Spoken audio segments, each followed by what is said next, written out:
is Cate Hawting, and as Ben said, tonight I'm going to be talking about what Hollywood gets wrong about teenagers.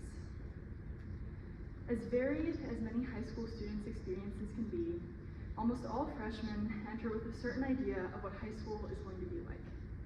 Maybe you looked forward to an impeccably decorated locker, circular tables in the cafeteria, or even choreographed basketball practices in the gym.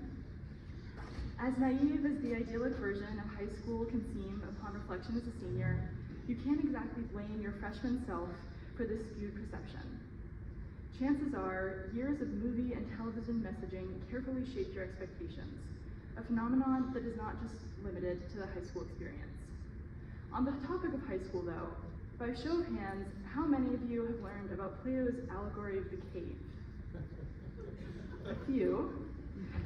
It is something of a classic among our wonderful English teachers, and in case, like me, you haven't read the story in a few years, I'll provide a brief summary a little bit later. For now though, let's shift back to the stories being told currently. In Hollywood today, one of the biggest problems with the portrayal of teens is the tendency to put us in boxes. From the greasers of Grease to the rich kid kooks of Netflix's Outer Banks, you'll find cliques in just about any piece of teen media out there. One of these tropes that has bothered me the most is the idea of the high school nerd. Not all nerds, in fact, almost no nerds, are helpless bullied geniuses trying to solve Goldbox conjecture in the locker they were just shoved into. Most of us are just people who genuinely enjoy learning and really enjoy people thinking we're incredibly intelligent. These tropes become a real problem when teens start to put themselves in boxes based on what they see on screen. As a freshman, I was really scared to express myself through style and makeup the way that I wanted to, because I had convinced myself that people would no longer see me as an intelligent student, that nobody would take me seriously. Fortunately, I was able to work through that fear during virtual school. Ironically, the pandemic created a time for me to consume movies and TV at faster rates than ever before, but also gave me the space to explore and contradict the messages I was being fed by all of that media. Believe it or not, teen media doesn't just love to feed their audiences ideas about how teens should act, but also how they should look. It's no secret that the actors hired to play teenage characters are often well into their 20s. This isn't a new practice either. In Grease, for example, Olivia Newton-John was 28 during the filming of the movie. In more recent entertainment, Cole Sprouse was 24 when he began playing a sophomore in Riverdale. Chase Stokes was 27 when he started his role as John B. in The Outer Banks. And Alexa Demi was 28 when season 1 of Euphoria was first shot. Unsurprisingly, this means the actors look more mature, more muscular, and less pimply than when they were actually teens. Don't get me wrong, despite the issues I've discussed, I love a good movie night or Netflix binge, and I certainly think there's media out there that gets some things right. The 2019 movie Booksmart, for instance, does a good job portraying more realistic nerd characters, particularly the arrogance that often goes hand in hand with being at the top of your class.